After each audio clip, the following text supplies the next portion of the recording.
जय Hind. Advance agriculture देख रहे सभी दर्शकों का स्वागत है।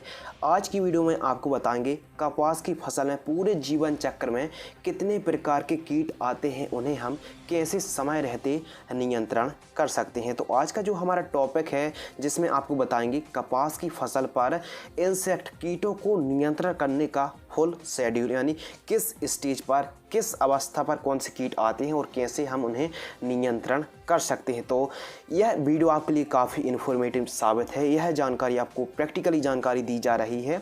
तो आइए जानते, सबसे पहले तो ये जानते हैं कि हमारी कपास की फसल पर एक्चुअली पर कितने प्रकार के कीट आते हैं, फिर बताएंगे उन्हें हम शेड्यूल वाइज कि कैसे आप उन्हें नियंत्रण कर सकते हैं, कौन कौन से इंसेक्ट का अटैक होता है, उनके नाम। तो सबसे ज़्यादा हरा मच्छर, सफ़ेद मक्खी, माहू जिसे हम चैंपा भी बोलते हैं, तेला, मिलीबग, थ्रिप्स। इसके अलावा कपास का लाल बग कीट, धूसर बग, कपास का गुलाबी कीट जिसे हम पिंक वर्म के नाम से जानते हैं, जो काफ़ी ज़्यादा हमारी फसल को नुकसान पहुंचाते हैं, अमेरिकन कपास की सुंडी। इसके अलावा चितकबरी इल्ली सुंडी और तंबाकू की सुंडी इल्ली काफ़ी ज़्यादा परेशान करती है।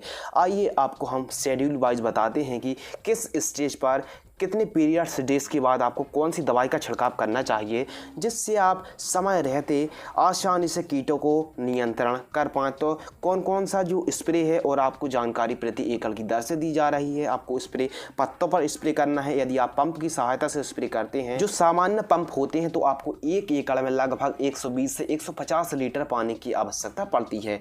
वहीं किसान भाइयों, यदि आप बड़ी टंकी से ट्रैक्टर से स्प्रे करते हैं तो आपको 150 से 200 लीटर पानी आपको एक एकड़ में लग जाता है। तो आइए जानते हैं कपास में कीट नियंत्रण करने के लिए कीट अटैक का जो प्रकोप होता है, उन्हें शेड्यूल वाइज हम पीरियड टाइम से, यानी पहला छिड़काव में हम कौन कौन सी दवाई स्प्रे कर सकते हैं, ऐसे आपको पूरे हम छिड़काव आपको बताते हैं। डीपली जानकारी आपको मिलने वाली, विस्तार से जानकारी मिलने वाली, तो वीडियो को आप लाइक जरूर कर देना। तो चलिए हम अपनी वीडियो को प्रारंभ करते हैं शेड्यूल वाइज। तो कुछ इस प्रकार समझिए, बुआई से जैसे ही आपकी फसल 20 से 25 दिन की होती है तो आपको पहला छिड़काव करना चाहिए। पहले छिड़काव में आप एनपीके घुलनशील खाद 1261 को 500 ग्राम आपको लेना है। इसके अलावा थाइमोथॉक्सान 25% जो WG फॉर्म में आता है उसको आप 100 ग्राम, यानी सिजेंटा कंपनी की एक तारा को आपको 100 ग्राम लेना है। क्विनल फॉस 25% EC को आपको 400 ml लेना है। जैसे व्यापारिक नाम आपको मिल जाता है धनु लक्ष्य, जो इंसेक्टिसाइड आती है, 400 ml लेना है। इन सभी को मिक्स करना है, 120 से 200 लीटर पानी में आपको स्प्रे कर देना है। आइए जानते हैं किसान भाई, और आपको बता दें कि पहले छिड़काव से दूसरे छिड़काव का अंतराल आप 14-15 दिन रख सकते हैं। यानी आपने पहला छिड़काव किया, 14-15वें दिन आपको दूसरा छिड़काव करना चाहिए। यानी पहले छिड़काव से दूसरे छिड़काव का अंतराल समय आप 15 दिन के आसपास रख सकते हैं। आइए जानते हैं दूसरा छिड़काव। तो ऐसी कंडीशन में हमारी फसल पर व्हाइट फ्लाई, एफिड जैसे तेला और भी अन्य कीटों का प्रकोप देखने के लिए मिलता है, स्पेशल थ्रिप्स का, हरा पौध का फुद का। तो ऐसी कंडीशन में बुआई से जैसे ही आपकी फसल 40 से 42 दिन की होती है तो आपको क्या करना है, कॉन्फिडोर सुपर आता है, आपको 50 ml लेना है। और प्रोफेनोफॉस 40% प्लस सापर मैथ्रिन 4% EC, जो व्यापारिक नाम नागार्जुन का प्रोफेक्स सुपर आता है, 300 ml लेना है। और आपको बायोबीटा लिक्विड लेना है 200 ml। इनको मिक्स करना है। बायोबीटा लिक्विड आप लेंगे तो आपकी फसल ठीक तरीके से ग्रोथ होगी। इन सभी को मिक्स करके आपको 150 से 200 लीटर पानी में छिड़काव कर देना है। किसान भाइयों, आपको मैं उम्मीद करता हूं, आशा करता हूं कि जो मैं आपको बता रहा हूं आपके ज़रूर समझ में आ रहा होगा। आइए जानते हैं तीसरा छिड़काव। कपास की फसल जैसे ही हमारी बुआई से 55 से 56 दिन की होती है, हमको तीसरा छिड़काव करना चाहिए।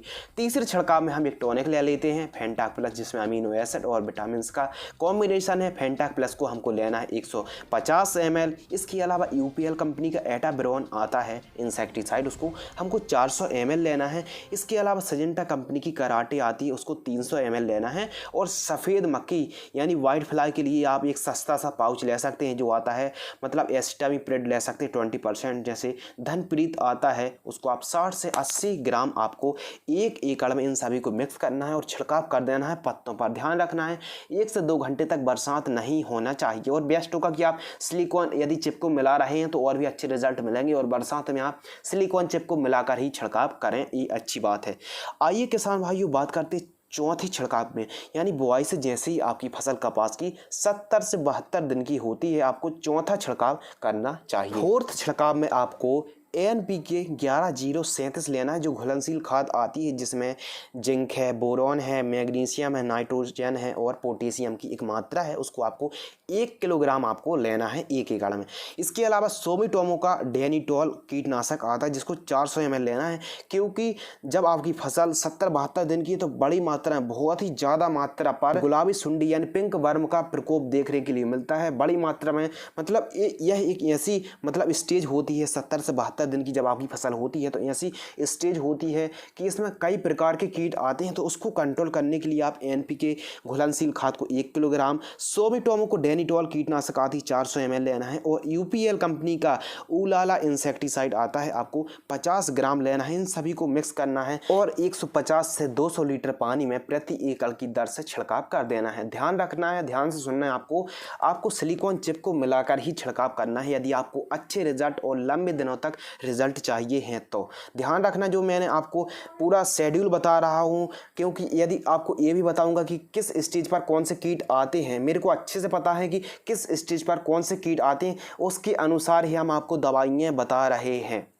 तो उसके अकॉर्डिंग ही यह चौथे छिड़काव में काफ़ी ज़्यादा प्रकोप देखने के लिए मिलता है, गुलाबी सुंडी का, फिर जैसेड थ्रिप्स का और भी बग का और तंबाकू इल्ली का प्रकोप देखने के लिए मिलता है। शुरुआत में थ्रिप्स रस चूसने वाले कीटों का प्रकोप देखने के लिए मिलता है, लेकिन जैसे ही हमारी फसल में डोंडे आने चालू हो जाते हैं, फूल आते हैं, तो उस कंडीशन में हरा मच्छर का प्रकोप, थ्रिप्स का प्रकोप और इसके अलावा पिंक वर्म का और चितकबरी इल्ली का प्रकोप बड़ी मात्रा में देखने के लिए मिलता है। तो जो मैं आपको दवाइयाँ बता रहा हूँ ये सस्ती, ज़्यादा महंगी नहीं है और इनके रिज़ल्ट एकदम बहुत ही अच्छे हैं, मतलब लंबे समय तक आप कीटों को नियंत्रण कर सकते हैं।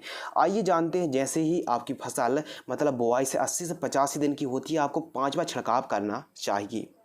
तो आइए जानते हैं, सिजेंटा कंपनी की ईसा बियॉन्ड टॉनिक आती है 300 ml लेना है और एम्प्लीगो इंसेक्टिसाइड आती है 80 ml और बायर कंपनी की रीजेंट SC आती है 200 ml। मिक्स करके आपको 1 एकड़ में 150 से 200 लीटर पानी में मिक्स करके छिड़काव कर देना है। इसके अलावा छठवां छिड़काव, जैसे ही आपकी फसल बुआई से 100 से 120 दिन की होती है आपको छठवां छिड़काव करना चाहिए।